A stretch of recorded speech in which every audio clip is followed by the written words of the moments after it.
Hi, my name is Greg Keene. I want to welcome you to Toasted Soul. Toasted Soul is a podcast hosted by me, Greg Keene. Toasted Soul will be exploring technology news, business news, and just general rants on life. Let's get into it. Hey guys, welcome back to Toasted Soul. Today I have with me Brandii Styles and Pierrette Walker. Hey guys, why don't you guys introduce yourselves? Hey, okay. Yeah, so excited to be here, Greg. So I'll go. I'm Brandii Styles. I am living in my year of 40. I just turned 40 in January. So it has been quite an experience. I work in e-commerce, but I'm currently transitioning, if you will, into a new career move. So I'm very excited about that. Have one son, and there's not much to say. There's a lot to say. My name is Pierrette Walker. I'm a educator by day, floating butterfly by night. That is an accurate description.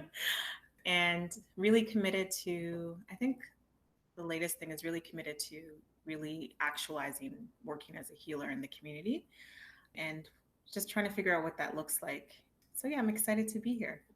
Nice to have you guys. Thanks. Brandii's a surprise today, but it's a very good surprise. So ladies, tell me what's going on, like what, with all the craziness that's happening right now. We have our COVID going on. We have our Black Lives Matter going on. We have the craziness happening right now in China. Yeah. What's going on with you every day? What's your thoughts? Man, Wow. I feel like I saw this on Twitter. I think it was this morning when they were saying that the bubonic plague was being tested. And I thought literally nothing else. Tested? What do you mean tested? They were saying in China, Yeah. that they're testing for someone a case for the bubonic plague. And I thought this year 2020 has just been a year, and it's only been 6 months. I mean, officially we're in the 7th. Yeah. I guess you can say it's not finished, but it's been an intense 6 months of life, even just personally. Mm-hmm. And I actually had, I know you weren't prepared for this, but I had a question of how you would name your first 6 months. If you could give each month from January to June a title, Oh my gosh. what would you name it? Because it's been that kind of year. It's It been has that kind been. of year. And you have to provide a little synopsis of why you gave it that title. Oh my gosh, I'm not good at this. Honestly. It's gonna be good. It's gonna be good. I give my first 6 months of 2020 bad girlfriend. Okay. Right. Is that January, February, Yeah. or January? Sorry? Is that January and February, or just January? Or the entire January to June? The entire thing. Wow. Like bad girlfriend. It's just insane. Like it's kind of like a roller coaster up and down, and it's just everything is unpredictable, right? And then what was it? Kanye, his announcement that was possibly an announcement. And the thing is, it's like for me, I'm like, it ties in, you know what I mean? Like the world is almost ended and now we're gonna have a crazy person. I'm like, it all makes sense. You can't throw anything at me right now that I won't be I won't be surprised. Yep. I'm like, I'm on the side where I'm like, there's gonna be aliens. Honestly, yeah, it's official. Yeah. But yeah, I would say like my first 6 months, I would call it just a bad girlfriend. Okay. Like just a bad relationship. You know what I mean? Like we've all had bad relationships, and that's this is what my first 6 months is. Right. Got you. Brandii. Oh, wow. Crazy, stupid, beautiful.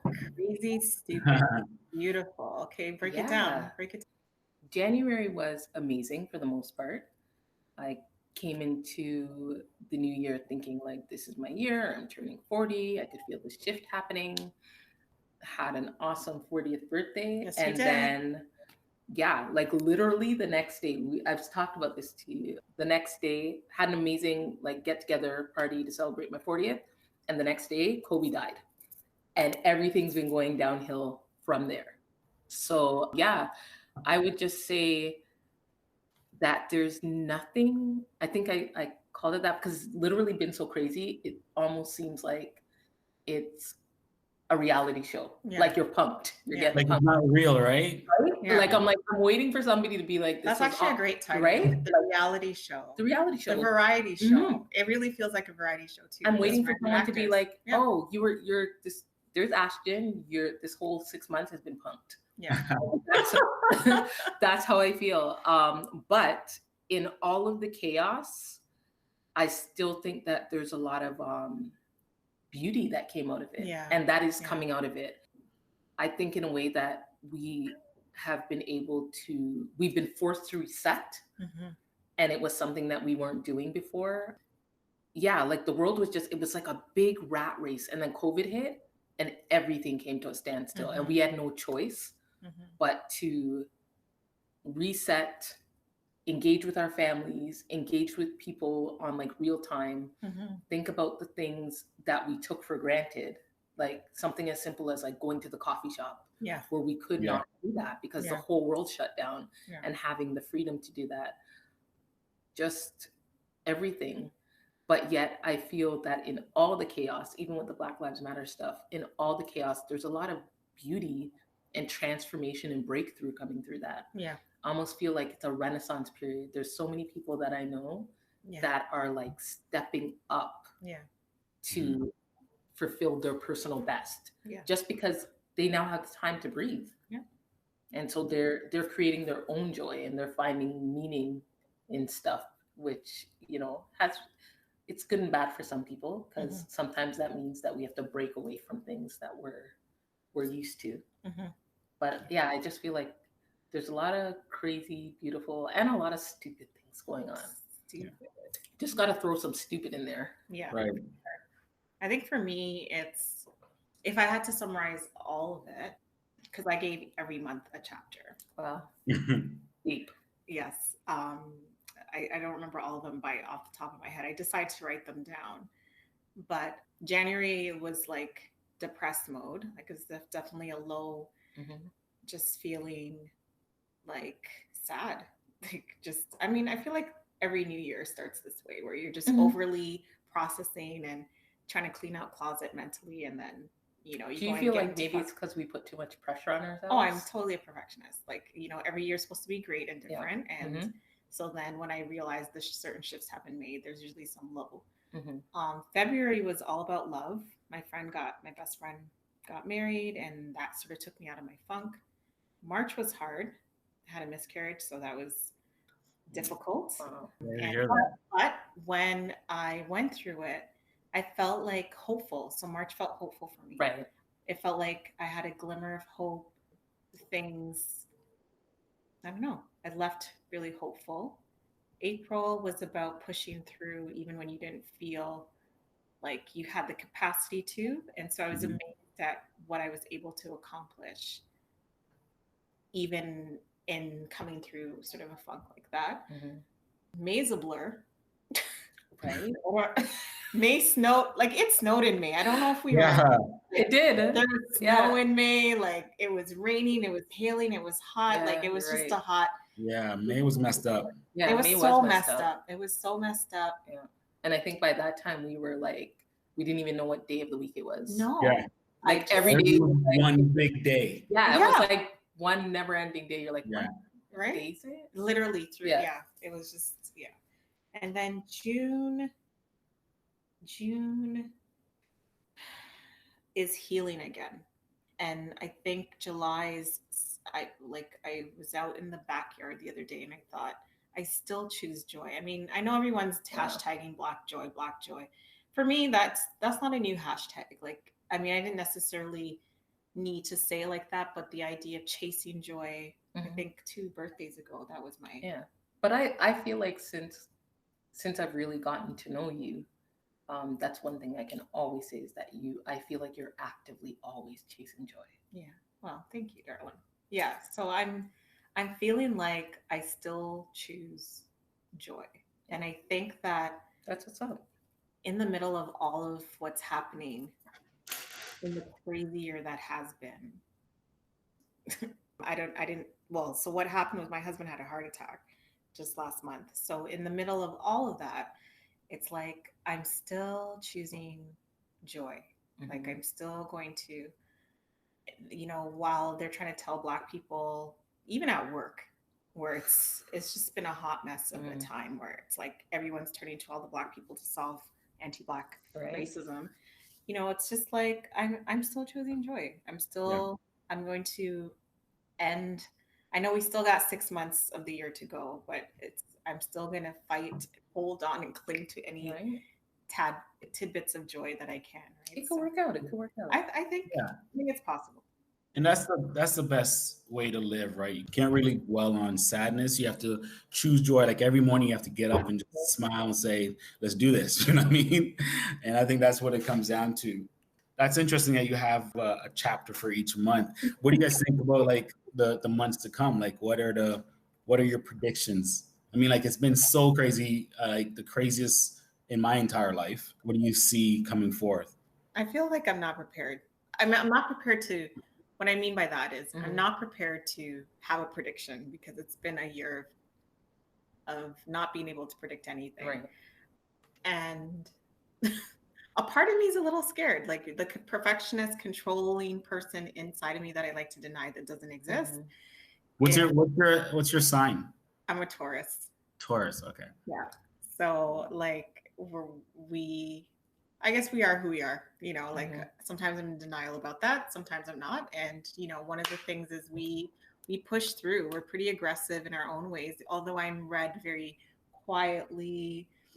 And, when you get to know me, you see the fire But you're a doer though. I'm a doer. Yeah. You're like a silent mover. And which isn't a bad thing, Yeah.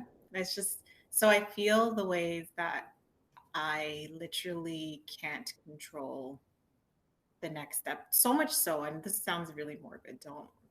Nothing's wrong. We're going with it. I've been thinking a lot about death.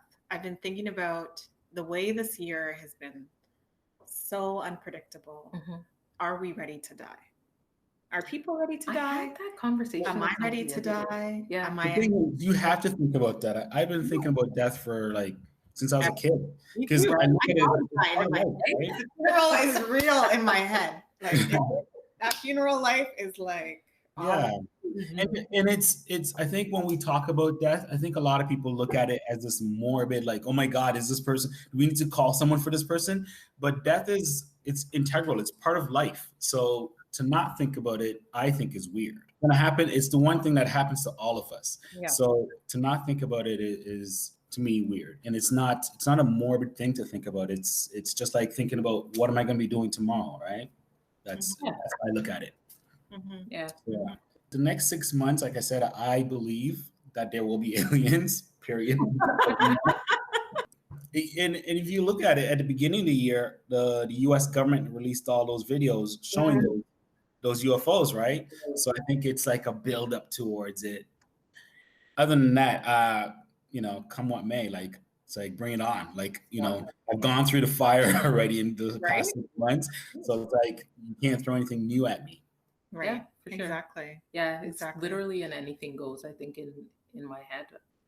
Yeah, I can't be prepared for what's going on, but what I can do, and especially in the spirit of thinking about your own mortality.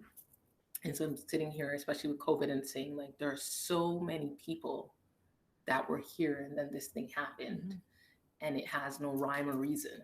And every time we think that we have an idea of how it works, it shifts and transforms itself, right? So we think it's old people, then it starts to hit young people. We didn't even think it was Black people. Right. We didn't think it was Black, right? I distinctly remember like, no, it's not us. And then you were getting like, oh, drinking soda and something. And then it's like, then it becomes us, right? Yeah, that's a problem. I saw that as a major problem. Yeah. We have these institutions that are in place to protect us from these things and to bring us information about these things. And they didn't have the answers. They didn't have the answers and they didn't have a plan in place. It's like, that this kind of stuff could happen. And if it happens, because it's not like we travel by horse and buggy anymore. We travel by jetliner. So if something goes wrong here, like a viral situation, it can spread quickly. And they weren't prepared. And then they didn't have the answers. They didn't know what was going on. I'm like, how? Yeah. So Yeah. That to me was depressing. The alien invasion is essentially the question, right? So Yeah. Sorry? how do we not have a plan for the alien invasion? Right. You know what I'm saying? Like, we have movies about it, Mhm. but we don't have an actual plan. And that's Right. kind of what Corona and all the unpredictability that is coming with it kind of signifies, right? But It's at the just end like, of the day, you just have to go with it. I mean, like for me, the one thing that I've been trying to live by over and over is I'm saying, if I were to get hit tomorrow with this thing, and I know that, you know, this is it, am I going to be happy with the life that I've lived? And if I'm not, what am I going to do to be intentional to try to get closer to the life that I want to live in the time that I have? Because I don't necessarily know, right? I could say, oh yeah, we're going to get through this thing, you know, and as honestly, as you said, as morbid as it sounds, you're sitting there and you're like, why would you think that you may not be around when the second wave hits? But I may not be around when the second wave hits. But during that time, am I going to sit here and just be like, well, I think that's life? Or am I going to try to be intentional and do something to satisfy my soul and satisfy that? I think that's my greatest fear, is not the dying. The greatest fear is dying and feeling like I didn't accomplish what I wanted to do. Yeah. Or I wasn't on that path to doing it. I think that's what it is. Sorry, go ahead, Pierrette. Yeah, no, when you were speaking, I was thinking actually about the idea of the importance of those healing processes, right? And how many of us are sort of faced with ourselves during this time, and I feel like this year, or when you think of the next 6 months, when you ask that question, Greg, it's just like, what are we equally committed to in terms of that soul work? Right. You know, and are we making spaces for each other do we see that as activism? Do we see that as taking care of ourselves? Do we see that as Black joy and agency to take care of our spirit and to deal with our stuff, you know, and to even deal with the non-closure that comes with dealing with our stuff. And I think that there's a lot of pushing things under, there's a lot of rage, there's a lot, which is fine, but we don't see that commitment to our wellness as important in this conversation. And I think that I don't know why we are constantly sort of hanging ourselves out by the fork, so to speak, to just like, we're just going to sacrifice, we're going to disappear, we're going to be unwell. And I don't know, I think I've been thinking about what it means to give ourselves some soul peace, if you know, like some peace in our souls as part of the joy project, if you will, while we are trying to press on with all the stuff that is part of the now, the unpredictability, the unpredictability, you know. So yeah, thinking a lot about what does healing look like, and is healing a part of the plan? I think that's a very good point. I think a lot of us don't look at that point, like the whole self-healing. And I think that is very necessary, especially in our community. I think that's very necessary. I talked to someone a few weeks ago about self-healing in our community and how it's a necessary thing. And it doesn't seem like it's happening because, you know, to talk to someone, like to sit and talk to a psychologist, it seems weird, and it's not something Black people do, but it's something that is necessary. And I mean, like for me, what I do is I do a lot of meditation, right? Even like yesterday, my phone broke and the screen cracked. So now when I run, I don't have music on. I don't want to carry my phone with me just in case it drops and cracks. So I find that when I used to run a long time ago, like 10 years, more than 10 years, 15 years ago, and I didn't have headphones on, I was like just thinking so much about like self, you know what I'm saying? And reflecting and just that kind of stuff. And I found that alone to be very meditative and very kind of healing, because a lot of times it's like I was addressing a lot of things that I probably just put off to the side, and I was able to, because I go running for like sometimes hours at a time, right? So I was just able to just be with myself and my own thoughts. So self-healing, whether like depending on how how you want to approach it, I guess is the term, I guess. I don't know. But how self-healing, what self-healing means to you, it's a necessary thing that we all need to exercise. Yeah, absolutely. Mm-hmm. So Brandii, to your something you said earlier about reality show, I just wanted to bring this up. Too. Have you guys heard that Elon Musk, he believes that we are in a virtual, like a simulation, like the Matrix kind of thing? Kind of like the Truman Show. Do you remember that movie? No, I don't remember the Truman Show. Scary. I love that show. So basically, the Truman Show is him living in the world, but he doesn't realize that, like halfway through the movie, he realizes that it's actually being viewed by like millions of people. Oh, well, it's not like that. It's more like the Matrix. Yeah, Right. It's like we're in a simulation, and either we are real people. It's a computer program. We're in a computer program, and we don't know. Very powerful. Huh? I said both analogies are actually pretty powerful. Yeah. So going back to your reality show thought, I was just wondering, what are your thoughts about that, or both of you guys? Do you guys think that's possible? Because we've gone through so many things that seem so unreal, and they all just piled on to themselves in the last 6 months. What do you guys think? Is that a possibility, or is that somewhere where your mind goes to or doesn't go to at all? I don't think that, for myself personally, like everybody has their views on it, and that's an interesting take. For myself, I don't necessarily believe that we're in some kind of matrix. I literally. How do you know? I don't.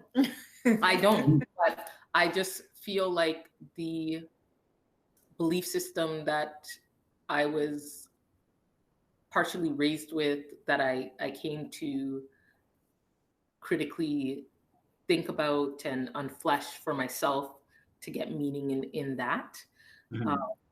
I just kind of feel like, oh, this is kind of like a signs of the time thing. However, in my own way, I'm kind of like, I don't think the world is ending. I think 150 years ago, when they were going through their own stuff, they thought that was the signs of the time. And sure, the world was going to end. And yet and still here we are. I just think that we are a lot more, we're a sophisticated society, and we didn't necessarily prepare ourselves for what was coming down the pipe. I can see the Matrix correlation and connecting. I'm forgetting her name, but the Black woman who knew and saw things. I forgot her name. I forgot her role in the movie. It's just terrible. So anyone who loves the Matrix. Oh, the Oracle. Oracle. Thank you. The Oracle. I love the Matrix. I love the Matrix too, but I forgot her name. So the Oracle knew that he was coming, knew that he was the chosen one. Right. And so there's a way that, even to go back to your faith, like there's a prediction of what the world as it is sort of falling apart, for lack of a better phrase. You know this is coming. Many books of the faith speak to this sort of deterioration in the humanity. Yeah. And then there's a coming. And the question is, what is the breakthrough going to look like? And different people see and perceive different things happening with that, right? Yeah, so like, in a way, you know, I'm thinking, wow, God's sitting back and being like, y'all, this, like, maybe he's saying, you know, like, y'all don't even know. This is nothing right now. You're panicking. Yeah, in the world, and it's about to get hotter. So this is a test to prepare. The real test. Like the second wave's about to come. Yeah. And it's going to be real. And I think actually, when you think about the next 6 months, that's what I'm actually thinking about is what's the second wave looking like? I think the second wave is going to be bigger. Like I've been saying that. I'm like, when I first saw what was happening in Wuhan in China, like there was a guy, I forget his name, and his video like just totally gone. The videos he was showing, he was like on the street in China, and he's showing like people like passing out and falling down in the street. Like I'm like, this is crazy. And he goes, yeah, this is happening. And then all of that stuff disappeared. And just like, you know, when you binge YouTube, some things you just don't even think to like remember that person's name. You think it's going to be there. Anyways, it's now gone. What I was saying back then is like, if this thing comes to North America, we're screwed. Because in China, they're a dictatorship, so they can control it, every bit of it. They can control their people. And in North America, you can't control the people on that level. No. So I was like, if it comes here, we're totally screwed. Yeah. And then it came here. I'm like, okay, this summer we are fucked, right? Because no one's gonna want to stay in. Like, are you crazy? Yeah. They're gonna be like, no, I'm going out. I don't give a, whatever. And I think if you're looking at these things right now, people are going out, people are hitting the bars and doing all kinds of stuff. And a lot of them don't want to wear masks, right? I'm like, just put it on. Like it makes so much sense, but people don't want to. You see them crowding and stuff like that. So I think the summer is going to be where a lot of people are going to catch it. And then that's where the second wave is going to push up in the fall. And that's, like it's predicted by professionals. So the second wave is going to be tough. If you even look at, like you were saying in the beginning of the year where you were seeing that guy, I know there was a doctor in like December who had like taped himself and said, listen, I'm one of the guys that's working on this right now. This is what's going to happen. It's going to be bigger and more catastrophic than anything you guys have ever seen. Yeah. And as you said, with the dictatorship, the Chinese government was trying to cover it up. So they were like, oh, he's an enemy of the state. He's not telling the truth, right? Yeah. And then he ended up dying, Yeah, he ended up dying. And that seems suspicious to me. But, right? Yeah. Right? Then he ends up dying. His family is like, he's mourned over. He's the whole right. community. And then everybody, and it's just like crazy. They wanted to jail him because they felt like it was treason. And then it got across the sea. Yeah. And then all of a sudden they were like, oh, by the way, he was right. And I'm like, he was always right, friends. And you knew that he was right. Yeah. Apparently they saw it before that too, before December. It was like in October they saw it. Yeah. I don't doubt it. And I was having a conversation with somebody the other day and I was saying, like, there were a couple of people that I knew that got sick. And it wasn't like a sickness that we'd ever known, but then it was kind of like, oh, it's just a really bad case of pneumonia. Yes. Oh, we really I was that way. And now I'm realizing this was happening in like November, December. Yeah. And now in March, when they're like COVID, I'm like, wait a second, it could have well and been here. I have thought from in the fall, but we didn't know what it was, and they weren't the information hadn't leaked yet to tell us that there was something on the horizon. 100% upon reflection, because I was sick. I mean, this cold was not leaving me, like almost a month, and I just felt better by the end of the month. And I was like, what the hell was that? Like, had to take a puffer, everything. Yeah. And we had something like that at work, her and her husband. Yeah. They didn't know what was going on. Yeah. Right. Didn't know. Just had to thank God I was actually on leave. So, didn't really affect, but I was knocked out from Christmas till about, I remember now that you say it, I remember that. Mid-January, like, can't get over this cold. Don't know what happened. So I've thought like it must have been an earlier form of something. Yes.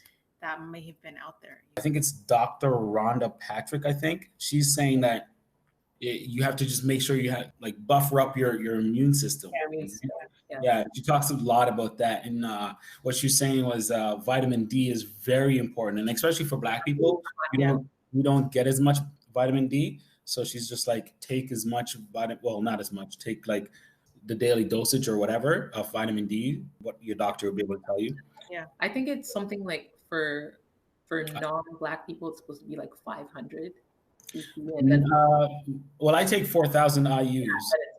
Then it's more for us. Yeah, for us, it's more. Because our skin is protecting us from the sun. Like if we're still in Africa, it'd be cool because the sun is so strong. Yeah. But over in these lands, we're not getting as much sun. Yeah. So she said, like, really take a lot of vitamin D and just, I think, focus on building up your immune system, whatever that is, like whatever your moms have told you, like, oh, drink a lot of this tea or whatever, What's interesting is I was realizing that I slacked on that because my dad calls me Obia lady. Technically, anything that I do, I learned from my family. Yeah. So, the other day I dropped him some moringa pills because he said he was Love moringa. I Yeah. take that every single. I just took some. Like Yeah. that stuff is like the miracle drug. Trust me. Yeah, I it love is. this. So, But I'm taking care and putting all these pills and these bushes and boiling this tea and this tea. But I slacked off with myself. Like I was like, you know what? but isn't that just that's just? I don't want that to. is just. I don't want to be that person. I 'Cause think, but I think feel like that's the condition of the Black woman. But Yeah. I'm really I trying. hear you. I hear you, Brandii. I do. I think it's the condition of the Black I'm woman. really trying to balance that because I know we neglect ourselves. Like I'm Yes. conscious Yeah. of that, and it's not that but you see the way that it's hard to take care because Mhm. you're tired by the time it comes to you, and that sucks to say that, but that's kind of what happens. Is you're just Sure. like, oh, I've taken care of everybody else, and taking care of me is just sleeping right now, you know, Right. but yeah, and like it's just the building up your immune system, the turmeric, the teas. I mean, I boil all kinds of leaves, like Yeah. all the time. And you can't start 2 weeks before You the really second can't. wave happens. Like You we really got to be can't. doing this stuff You now. gotta be doing it. Yeah. Even You like have the to vitamin be in D, it. even the vitamin Yeah. D, I'm like, it's in the cupboard. It's been weeks. I also don't like to take. I like to prescribe. I'll give Greg his medicine and be like, make sure you take your medicine. I don't want to take no pills. No. I sucked with birth control because I just wasn't like regulated. I don't like to take pills. Right? So now it's just like, oh, just keep it going, P. Like be committed. Mhm. Yeah. I think that's what it is. Routine, like that. I'm not Mhm. a routine person. Mhm. I get shit done, but I'm a butterfly. Like I just want to do it on my time, don't tell me when I have to get it done. You have to set up systems. That's what I always tell people. Like I'm consulting with someone right now, and I was just explaining to her how my life runs. Right, I have this huge mirror that's in my like as soon as you walk through the door, there's like a huge mirror, and instead of using it to like look at myself most of the times, I write all kinds of stuff on it. Right, so like I have my entire schedule there, like things I got to get done and things I got to do tomorrow. Right, and then I just like erase them as they go. It's like my whiteboard.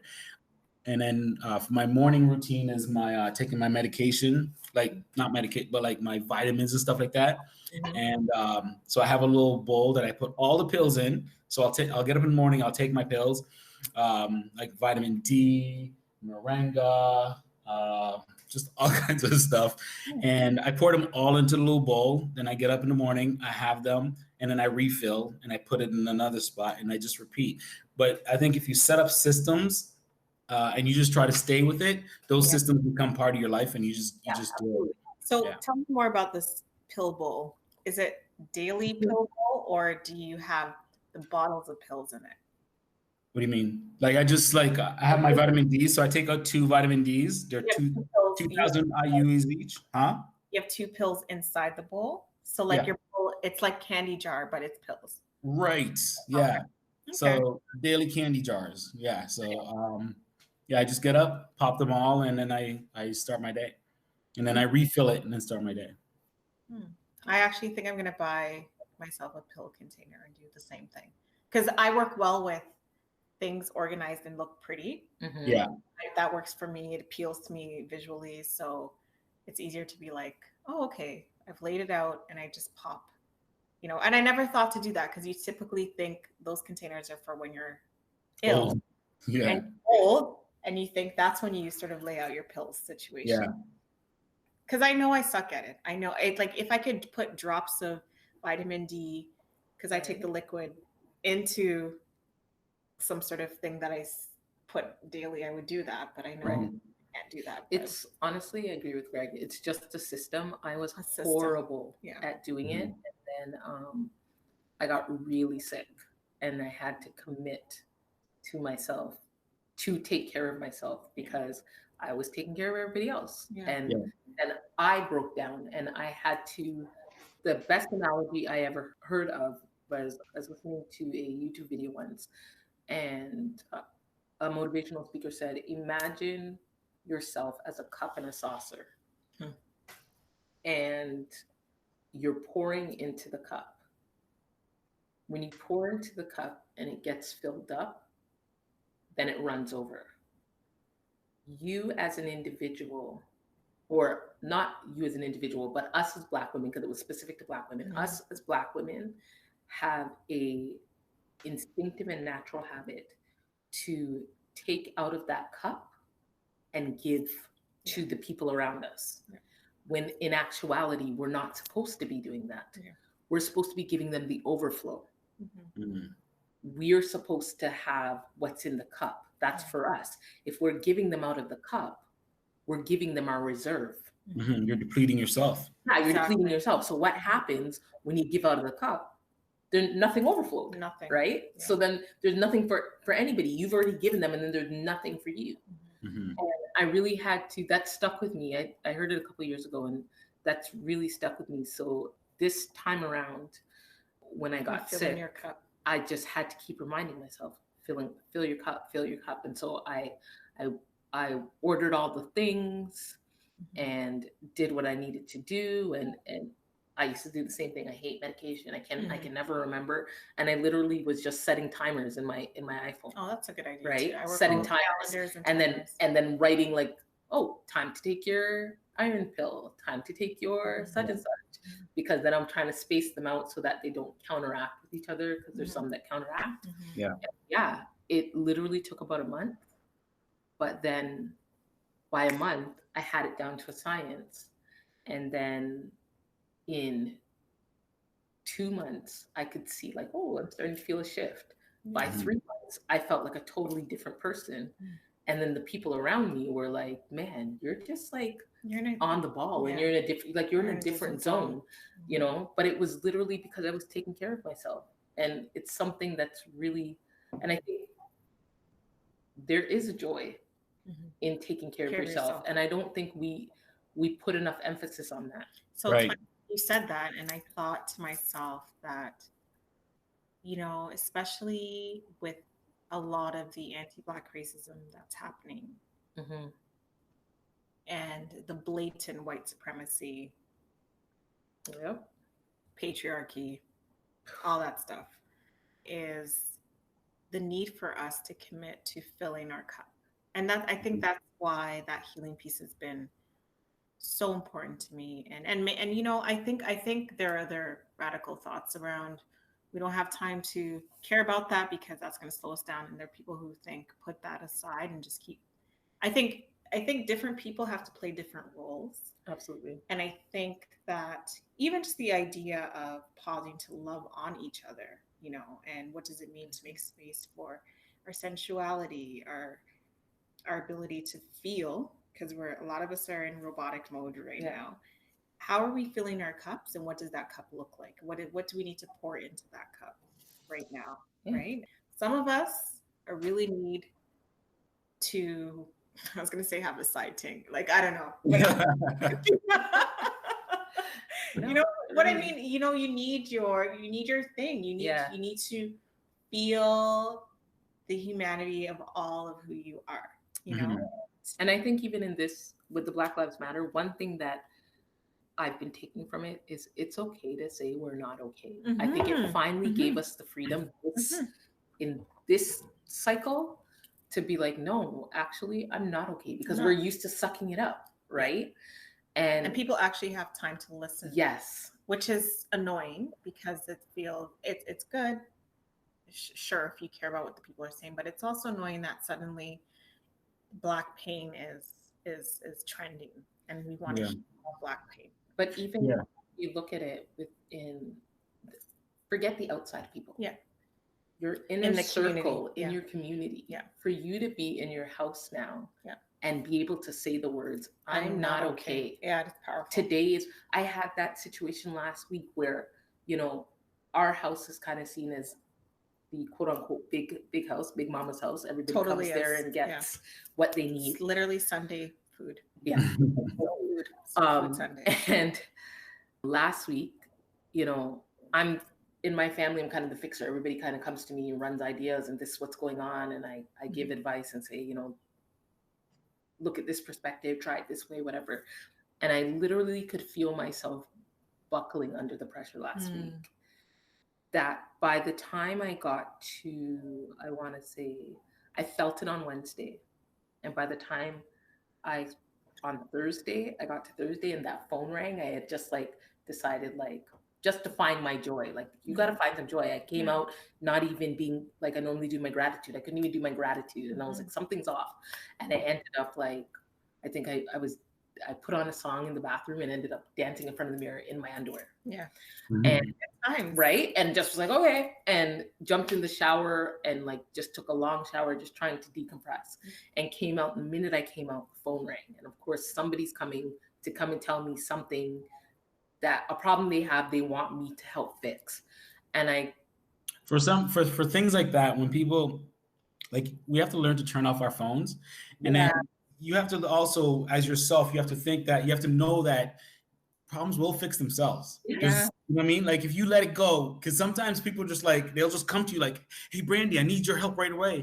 If you're not there, tell me. They're not going to fix that out. They're not going to figure it out. They will. At that moment, I picked up the phone and I said, hey, what's going on? And they started, and I said, you know what? I'm going to have to ask you to fix this yourself. Which is today. Amazing. You put I've never been able to do that. I said, I need you to fix this today. I need you to fix this yourself, because I can't be there for you because I'm not showing up for me. And I'm doing it today. Yeah. So just sometimes give them time. Like, I'll let the phone ring. I'll see the person calling. I'll let it ring and just let them, because they'll deal with the problem themselves. They will. They'll figure it out. And a lot of people, is like, if you give them, it's kind of like in science. You guys remember taking the path of least resistance? Yes. You become the path of least resistance, so they always come to you. So you have to just like, okay, I'm not going to answer this call or whatever, and they'll figure it out. That's what it comes down to. They will figure it out. It's just that they're going to go to you right away. Yeah. But I also answer. Part of why we don't do that is because we've conditioned ourselves to feel good by being the path of least resistance. There's something about our identity that's tied up into, I get to be the fixer. Yes, fixing, they get to come solving, to me, and nurturing. And that's part of that's part of the healing, is just like releasing that your identity doesn't need to be caught up. It could be a strength of yours, sure. It's a gifting perhaps to be able to be that source. There's probably a reason that you're good at that, but does it have to be the thing that literally chains you to boxes you in and allows you to be unhealthy, right? And you have to be okay with saying no. Say no. Boundaries, and I think people are reactionary when they're used to you being a thing for them. You deviating from that and doing anything different is betrayal. It's like the house is on fire, right? Yeah. How dare you have boundaries? How dare you have boundaries? So that happened, and then I had a couple of other friends that called me for something else, and I was just like, I can't do this today, and I wasn't picking up the phone. I'm not picking up the phone, but because you're so used to me picking up the phone, you're like, oh, so then it's a text. Hey, what's going on? Where are you? I tried to call. Oh no, I'm taking a me day. Yeah. And then I got up the next day and I was like, no, I need 2 me days. Nope, I think I'm gonna need a me week. And it literally turned into a thing where it was like, did I do something to you? And I said, I need you to stop. Yeah. Because this is not about you. This is me. And right now, like, to the point where it was like I had done something and posted it on Instagram. And I had 2 people say to me, but I thought... Sorry, you posted on Instagram where you can get back to me? But you couldn't get back to me? And I was like, so here's the thing. I'm out here right now trying to find some kind of joy in this season. Fucky week. Yes. Part of my French. Yeah. And the fact that you are coming to me to say that I didn't get back to you, or I'm not allowing you to help me, or whatever the case may be, that's a you thing. Yeah. And even in that moment, yes, you're not used to me saying that's a you thing. It's me apologizing. I'm sorry I made you feel bad. And I'm like, no, it's not that. But at this moment, I'm posting what I want, when I want, because I'm out here trying to find my joy. And it's not that you're not bringing me joy, but it's just that I'm just choosing joy. I'm choosing the way that I want to experience my joy right now. Yeah. Right. And that's okay. I think a lot of people have to understand that. That's okay. That doesn't mean that I have something against you. We're not friends. There's no love. Like, it always gets me when people feel that way. Yeah. I think what's happening is that with social media, we're all being coddled, right? Oh my It's like, God. oh, I know Brandi's there. Oh, I know Pierrette's there. It's like boom, boom, boom, right? That person's always right there, right? Right. So I think what we have to start learning is that we have to take time. Like what I used to do, what I still do actually, is take Greg days. Or Greg weeks. You know I what I love mean? it. I love it. Yeah. It's like, Yep. yo, Greg, no, I'm not accessible to not anybody right now. He's not available. Right. Greg's Yeah. closed. Yeah. Greg's Exactly. Close for vacation. You know what I'm saying? And I think we all need to start learning to do that, turning our phones off, because we carry these things around like and what people don't realize is that we've become cyborgs. This makes us a cyborg. Yeah. Yeah. Right? Yeah. And we have these communication devices with us 24/7. They sleep right next to us, all that stuff.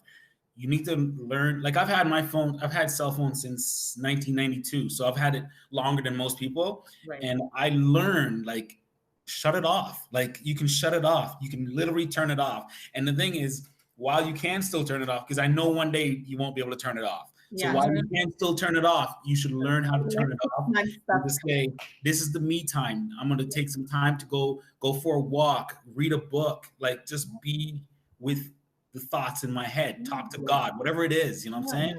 Yeah. And that's going to help. I think that's part of the healing. That'll help. 100%. Yeah. I actually think that boundaries is a huge, huge part of the healing process that many of us are dealing with and have never really faced, because I think as a people, if we think of like the post-traumatic slave syndrome in terms of like what things have been passed down through trauma, boundaries weren't one of them. We weren't, we weren't allowed to have space. And not to say that our legacy begins with enslavement, but the idea of space and boundaries to say no and are really new things that in definitely in my generation, in my family, is new. Like saying, okay, I had a relative who was like, I don't want to come to her wedding. And I said, that's cool. You don't have to come. And my family was on me like, how could you not invite so-and-so and so-and-so? I said, they don't want to come. And I don't want anybody there who doesn't want to be there. Exactly. No puppy show kind of thing. Like, I'd be happy if someone told me they didn't want to come. Right. You give me money and your miserable ass ain't going to be there. Right. I was like, I'm not fighting that. Yeah. Exactly. I don't care how high of a rank you are in proximity and who's going to think, no. But thank you for your transparency. Thank you and your honesty. Saying, and thank God my mother was in the car as a witness, because it could have turned into a big a lie upon me. And no, yeah. I didn't want to be here.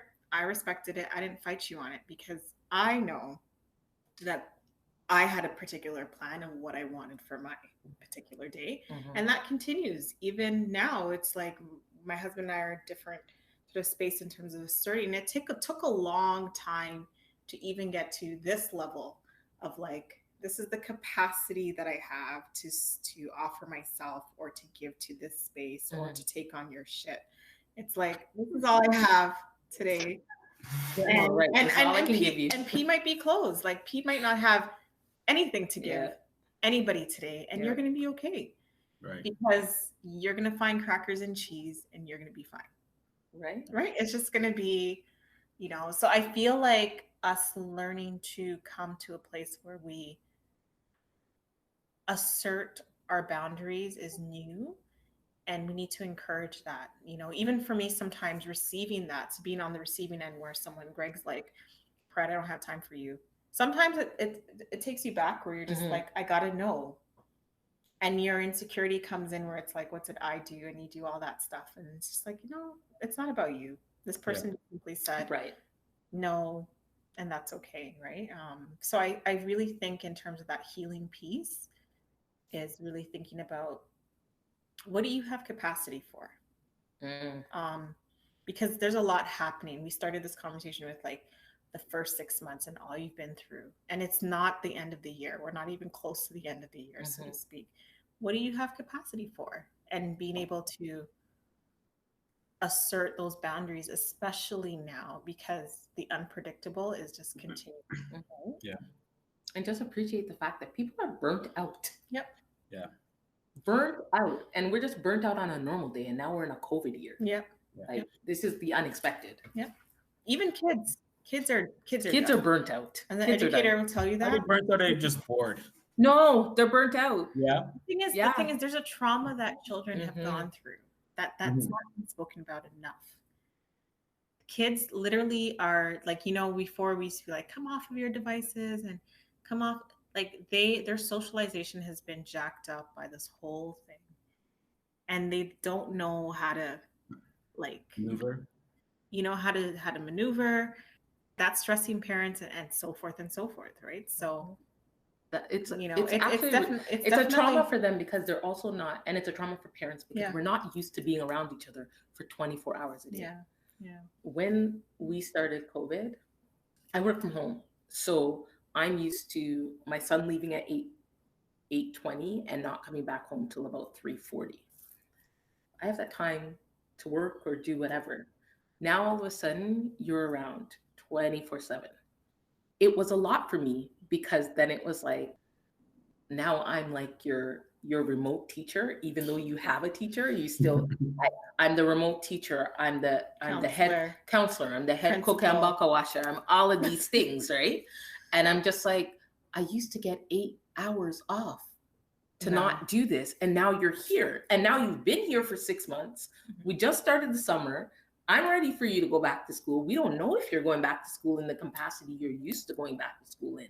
So even for him, he was like, oh, I love it, because he's an introvert. I love it. I could totally do this. But I've even noticed that he doesn't notice how much he's missed certain things, because now that we have like our social circles and social gatherings, our social circle involves some of our cousins. They'll come over and he's like, can we go outside and play basketball? He had, because I'm like, you literally have not been outside in 6 months. Mm-hmm. Because for us, it was a necessity to go outside. Like, we're not just going outside to gallivant. Yeah. We're going, this is the once a week, you don't need to come. Make me a list of the things you need. So I think for them, their whole dynamic changed. The little 100%. Independence that they had at school, where they were building their own identity and they were getting like this autonomy from mom and dad. It's shifted, right? And then now, in a way, it's almost like they're kind of like in a day prison. You know what I mean? 24/7. I also think that's why relationships, it's working out or it hasn't not worked out. Yeah. Like, most of us don't spend this long getting to know somebody. Mm-hmm. Like, you go on your date, you spend your couple 2-3 hours, maybe you spend the night, and then you kind of have time in between. Yeah. But now it's like you're on. And even when you get together, even when you live together, you're spending the majority of your day outside. Yeah. You come home, you spend 2 or 3 hours. I think I'm weird because you're not weird, Greg. I'm weird. I'm very weird. Because with COVID, everybody's like, "Oh my God, this sucks. I want to go back to the office." I'm good. If that's where you're going, I'm with you. Yeah, for me, I'm just like, nothing's changed. I gotta line up to go to the store, but to me, like, I'm always home anyways. I'm always sitting here working by myself, and so it's nothing's changed for me. Like, I don't miss it. So it's just odd to me. I mean, that part didn't change for myself either. It's just now having this additional person, which I think for a lot of people, But even for that, like, to the point where you guys were saying like a relationship, if I had a girl and she was here constantly, I love that shit. Yeah. I love that shit. But I can easily do it by myself. But I love being around my girl. If like, this is the woman I love. Love it. I could be around her all day long. Yeah. But I don't think that it's that you don't love the person. I think that in the society pre-COVID, we were so busy doing the rat race that we spent more time out of the home than we did in the home. So even though you love the person, you're not spending all this time with them. Yeah, but I'm just saying, like, but some people are. To Greg's, I can all day long. Some people actually enjoy that. Yeah. Which is that was Pierrette in her 20s. Now it's like, yeah. I just need hours at a time. Okay. Oh yeah. I'm good with hours at a time. And then I'm just like, give me my space. I'm claustrophobic. Right. No, I mean, like, I guess the reason I said I was weird is because, like I said, I can be here by myself. I can never see another human being, and I'm pretty sure I'll be okay. Yeah. But I can also be with the one person for the rest of my life, like in the same room, like locked in the same room, and I'd be fine. I know that person wouldn't be, but I'd be fine. You, my friend, are an anomaly. Now I can't. That's where we diverge, Greg. I'm Really? like, we were kind of on the same page, and then I was like, in a room. In a Maybe room. because I spend a lot of time in my own head too, right? A lot of silence in my own head. So that's probably what it is. Yeah, awesome. Yeah, it doesn't bother me at all. Getting back to relationships, though, do you guys want to talk a little bit about, like, because right now there's like all this Black Lives Matter, and in Black Lives, another thing that we don't talk about is like Black love, right? So, Pierrette, I know you're married, right? And Brandii, I don't know what your status is. I am actively single. Actively single. Actively single means like I'm sitting in my house waiting for God to open up my roof and drop him inside. I'm actively single. So kind of passively single, kind of ish. Actively praying, but passively pursuing. Yeah, girl. Yes. Mm-hmm. Yes. Mm-hmm. It's a desire on my heart. Put it that way.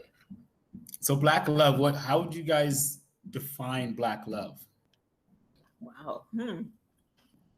Or what is Black love to you? Well, the single woman and the married woman. A part of me was like, why the Black in front of the love? But, because it's necessary. But I think so. But I do understand. There's a kind of, the Black is part of the politic. And I think that, now I'm forgetting your question. What was the question again? What is Black love? What is Black love, right? I think it's loving through, it's owning, it's taking up space without apology in a world that constantly tries to silence the capacity in you to care for another being and share yourself with another being.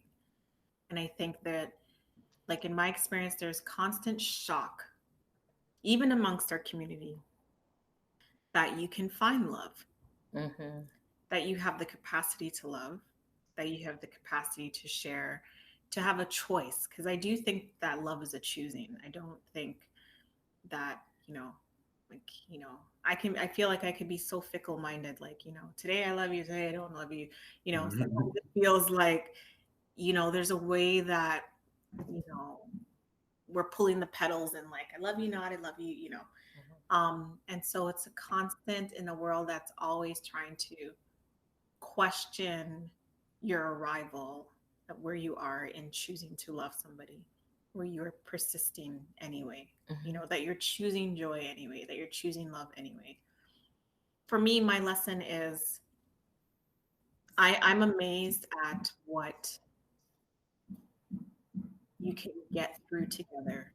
That's been my learning. I think partnership is about like, wow, we survived that and like we're still standing. Okay, like this is not so bad. As someone who's flight, again, butterfly, grounding yourself in love and being able to sort of anchor with somebody and work through things with somebody. I'm glad Nigel's not like me. I don't think two Pierrettes minded. Been there, tried that. It doesn't work because you need someone who's going to anchor and be optimistic and see like we can get through anything. And I'm like, are you sure? Like, are you 100% sure? And there's a way when you survive those moments that you realize the possibilities in love. And I think around you, people don't expect you to have love, to survive, to choose each other, to choose to grow together, to choose to plan together. People are in shock. Yeah, like, there have been absolutely. so many people who are like, oh, you guys have this, or you've done that, or, he cares, or, oh, your husband actually loves you. And I'm like, why wouldn't he? Like, just we're so surprised. Even I have been surprised and continue to be surprised where you look at a Black couple and you realize there's a missing representation that continues to be out there. Yes. Where we see love. I loved, speaking of which, Insecure's episode when Issa, not the last one, last season, when Issa and what's his name? Lawrence. They filmed this beautiful, like I was on my couch grinning, like I was giddy at how they were figuring themselves. Not the last episode. I was what the one before, the one second before, the one before. That episode was everything. I mean, everything. I still feel the joy. I just wanted to hug someone. I was watching it by myself, and I called Sarah. Greg. So I don't watch that. I don't watch TV. I don't know what you guys are talking about. Oh, okay, that's fine. Oh, wow. That's good, Greg. But anyway, Insecure is a show about Black people, and it, like, you know, it's just melanin really well done on a screen. And this episode was just like we were shining bright. And you know what? It wasn't fairy tale. It was the complexity of love represented, two people trying to figure out how to recover from pain and try again. And just how it was done, just like it hit me and deep. It was beautiful. It was and so honest. Friggin' honest and beautiful. Like I just and I realized the reason why I was giddy on my couch, I literally danced like like I was all kinds of fun, stupid things on the couch, 10:30 at night by myself. I just realized I was craving that image. I was craving to see, and again, it wasn't like, oh my gosh, we're so perfect, we're together, we're like fairy tale. No, it was all of that, but also we're struggling to just figure ourselves out. We're striving, like our souls are striving to be better together. And I loved seeing that. And I think that's Black love. It's like our souls are striving to stay together, to own our place, literally in the complexity of what is. I think that's part of what Black love is. And it's beautiful to see. And it's beautiful to see that in this fictional realm, but also in the ways that it's so real. And I love when people, whether they're coupled or not, share their stories of survival through that, you know, because kind of like you started with like bad girlfriend, but the fact that you're still assumingly standing or sitting in this moment and being able to say that, and maybe even willing to try loving someone again. I think that's huge. I'll never give up on love. I'm a writer. Like I write poetry, so I will never give up on love. I might say some stuff, but love is beautiful, and Black love to me is God sent. Like it's like beautiful Black women. There's just no other way. You know what I'm saying? So yeah, I might say whatever the bad girlfriend thing, but it's not an indication of where my heart really is. Like love is beautiful, right? And Black love is like, it's just that we don't see it. So I like talking about it. We don't see it. Like we watch TV all day long and movies all day long, and they don't want to show that, right? They want to show booty shaking and all that stuff. It's like, that's not what we are. That's not all we are. And I just want to see more expressiveness of this beautiful thing, and show people like this. It's not just these kind of people that love. These people love too, right? Never show that part. That's why I was curious. And also within Black love, to just know that Black people love themselves and are capable of loving other Black people. Right? But we're so used to the idea of the criminalizing Black bodies. Right. We are so shocked. Criminalizing and sexualizing. And sexualizing, exactly. So when you see, and this is sadly what, if I think about it deeply, that's the shock that I felt watching that show that day. It's just like, there was no crime, there was no ghettoization, so to speak, in quotation. There's no sexualized. Yes, there was sex, but it wasn't sexualization. It wasn't dirty. It was just like, literally. It was love. Beautiful. It was like love. Friggin', like I wanted to be a part of that sex. Like I wanted to be in the background, like, and it didn't right? I just wanted to be there. But you know, because it was just that beautiful of like, That's awesome. Yeah, honestly, as a single Black woman, I think, You want to take Issa's place?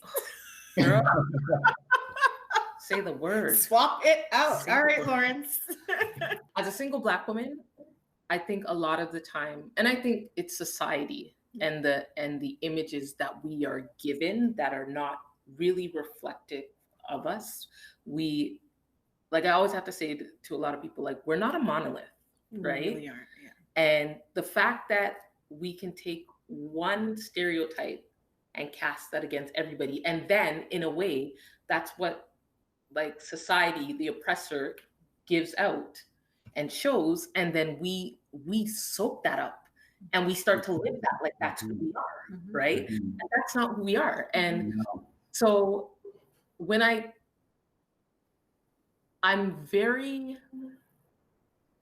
love Black love.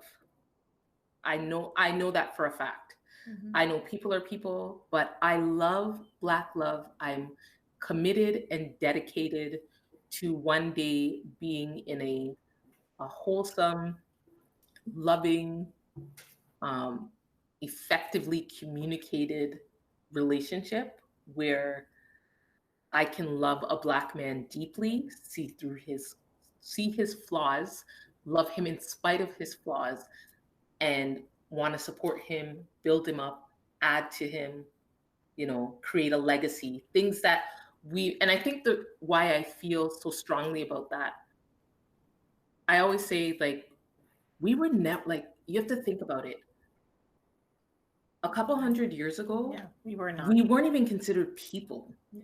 So that idea of the Black family was, who cares about your Black family? There's no Black family because you're owned. You're not people. You're like cattle. You're considered cattle. You're property. So why do I need to keep property? You wouldn't see a farmer say, "Oh, I'm going to keep this family of cows together." They need to love on each other. No, so they split it. We were a profit and we were property. And so the remnants of us, in a way, even hating ourselves, to not communicate Black love to each other effectively, has a lot to do with that generational stain that's on us. It just got passed down and passed down and passed down. So you even see it sometimes in relationship and in marriages, right? And so I think Black love is exquisite. I think it's awesome. It's beautiful. It is kingship. It's radical. Sorry to cut you, but I was listening to Cornel West. I had a little binge on Saturday around him, bell hooks. And I love that he speaks to the idea of radical love. And people have lots of feelings around. And Black love is a revolutionary act. Yeah. I mean, I think people have lots of feelings about Cornel West, but I really, in this time, appreciate the idea of, maybe because of my interest in what it means to heal and be whole, of the idea of radical love, loving ourselves. And again, whether it's loving yourself or loving with somebody or loving as part of community, it's literally radical. And I think that when we see ourselves pushing against the grain and choosing radical love as a way of resistance, as a way of being whole, as a way of asserting our humanity, then, that's the epitome of Black joy for me. It's just the idea of, in spite of what you try to box me in spite of the ways that, because to your point about the example of families in a enslaved era, like, there are still families loving each other and trying to come back together even when they were separated, and I don't think we often speak about how Black love has persisted across oceans, across generations. When you think of, I came here with my mother and my father eventually reunited with us, right? So the idea of families trying to love across distances is not like new. And I think even just choosing to love across time and across ideas of self and what we cannot be and do, I don't know. I think that's part of the radicalness of love. And I think we're in a time now where we say Black Lives Matter, but Black love matters. Absolutely. As well. Yeah. It's just But I mean, like, Black lives and Black love, I think they're intertwined, right? You can't have one without the other. You can't have one without the other. Yeah. So yeah, I have a few questions. I know we're going strong, but I just want to get these questions in case anything goes wrong. So it's hard to pick because there's two people. So let me just ask, what is your everyday carry? This is the question I always ask this one. Out of the 5, I always make sure I ask this one. What is your everyday carry when it comes to technology? Like if I saw you on the street today and I'm like, okay, show me all the tech that you have on you right now, what would you have on you? For me, hands down, it would be my iPhone. My iPhone. Yeah, it's not even about the social media stuff. I can shut all of that off. It's really just having a place to put my thoughts. If I had nothing else, if I didn't have pen or paper, I would be able to put thoughts there, record voice memos, Google to look for inspiration, capture moments through my video or photography, like a sunrise or a sunset or anything like that. Just to me, it's just a great piece of technology, if used properly, that can just allow you to just be creative and just really capture and create and curate all in one spot. Doesn't matter how you choose to do it. I don't think it's that deep for me. I'm like, I have a Samsung that I need to get rid of because like there's no space. I can't seem to save anything on this device. You should back it up to the cloud. Yeah. I try. I don't know, Greg. We can talk about that another time. Yeah, we'll talk about it for sure. Walk me through how to get rid of things. But like, yeah, I mean, I think I like bringing my phone. Like I'm imagining when I take out my phone and use it, it's really to take pictures of nature. I feel like that's what's happening most of the time these days, outside of answering a call. But outside of that, I'm not trying to write. I don't like taking notes on my phone. I'm really not using this phone very well when I think about it. I can't even say that I use my phone to answer calls. Like, yeah, no, I definitely don't. Yeah. Like I know that's a powerful tool. Like when I did have the running app before it was too full, like I would use it for things like, oh, how much did I run today? Oh, I actually made 3 kilometers, like, or whatever the time. I know you could probably do like 25 in like one sitting, but we're at 3. And yeah, so like things like that, using my phone to pull up things that I like, even yoga on the go or something like that. Like that's what my phone is for me. It's an app accessory. Yeah. Yeah. To Brandi's point, I was on a run 2 days ago, and I don't carry my phone with me, so I had my watch. Though I have an Android watch, and it's an older watch, but it works for me. But then I had a thought like this, like I'm thinking, and then it's like just a line of like a poetry came into my head, and I'm like trying to figure out how to get a note in. It just was a disaster. It was a disaster. It came back to me today though when I was writing this morning. I got up this morning and that's all I wanted to do was write. So it came back to me, so I wrote it down. It was great, but otherwise, yeah, the phone is for taking notes and things like that. I used to use it a lot for that kind of stuff, like just on the fly, like, oh, a thought pops in, you get it down. Most of the people I've talked to so far are carrying an iPhone. It's just the rare breed that's carrying the Androids. So another question would be, what makes you successful, or what do you call success? What do you see as success? Because it's totally different for everyone. One of the questions I think about often as well, outside of death, I think they're on the same side, opposite sides of the coin for me. I think success for me is about impact. Like that's been the word this year, is like, what impact am I having? Am I having impact? because I think success, it's a measurable sort of tool, so to speak, is to think, what's the impact I've had? And having impact, I think, is part of your success. So whatever you choose to do, if I'm really about healing, what's the impact of supporting people in their healing that can be shared, and measured or communicated? Has someone said that you supporting them in XYZ has been a factor in their healing process? If they don't say anything, maybe you're too stuck in just your own stuff. And so in the capacity of being a part of people who sort of the body that supports people in their healing, maybe you're not having an impact and you're not successful. I think for me, it's never been, I feel like the life I have now, so to speak, is exactly what I avoided and didn't want.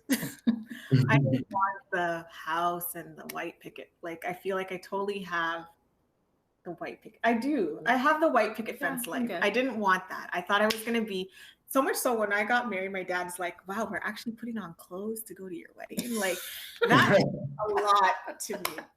The fact that my father said, I'm going to actually buy a tux. I'm going to actually put on clothes. Like, it just, I laughed, but I was like, I'm not that bad. Like, was I really like, no, yes, you were Pete. Like, people thought you're hippie. They didn't think you're just going to be on some rocks saying like, I do with like, but I totally was bougie, which is also some part of me too. So it's all good. But, but there's a way that I think about, I think why I rejected this at one point is just, there's a way that you get caught up with maintaining this, that you don't have impact outside of maintaining this, right? And you don't contribute to community. And so for me, my success is measured on how have I helped the Black community? How have I helped community? When I feel like unproductive, it comes back to, oh, wow, I've just been so insular. I've been about me and like my home and my life and my career and my job. But like, what have I extended beyond what benefits my household or myself? So I think part of my success is measured on that. What about you? So success for me, I think I would say growth for sure, because literally growth leads to everything that I can think of when I try to quantify success. In that actively pursuing growth changes my mindset, which changes my attitude towards things, allows me to have new experiences, allows me to be a better person so that I can take care of my family better, and then in doing those things and having growth, even professionally, just growing to be successful at my job, that then in turn allows me to take care of things on a personal level. So then, therefore, not only can I have an impact in my household, but then I'm able to use the things that I've learned and the growth that I have to then have an impact in the society at large, right? And more specifically, Black people, right? And the advancement of that, I think a lot of times, especially historically, we go through life just kind of bandaging, and we use what we have and we just get by.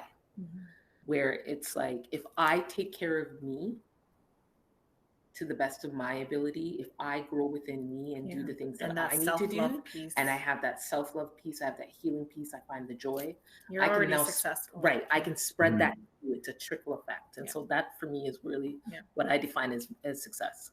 There's definitely success in just being able to love yourself, and love. I'm looking at this book that someone gifted me, I'm Enough. And that's a statement that I've prescribed to like lots of times. And, as I look at it, and the reason I have it in my living room is just to remind myself that you are enough. Because this is a world that just remembering that you're enough is already radical. Right. A world that's always trying to remind you how many hoops you got to go through. No, you're enough to measure up. Right. right? You're just enough by You're just existing. enough, period. Yeah. Right. So last question, guys. I know you guys have to go. Say some shit that they're going to quote you out of context for when they come for you.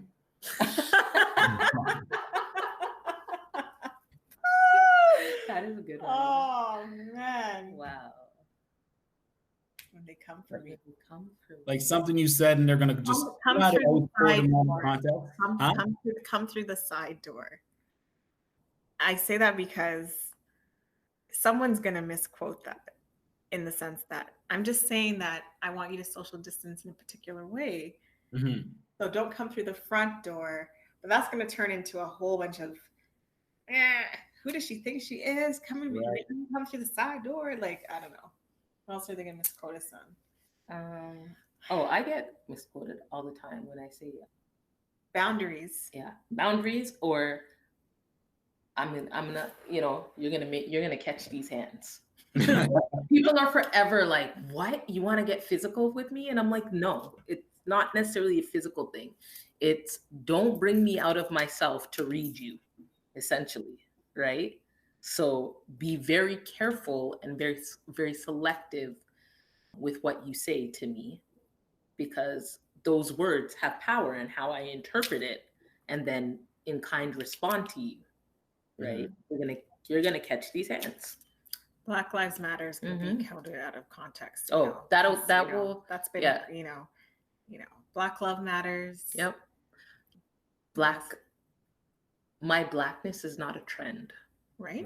That is definitely something I can see by the end of this year. People are going to be like, not all people, but the others will be like, I'm so over it. I thought we acknowledged you guys. Can we please stop talking black people? We're so over black people. We're done. Yeah, I think we've been dealing with it. Black people have been dealing with it for like 500 years, and they just started dealing with it like last month. For 5 minutes. That's what it is. 2 minutes.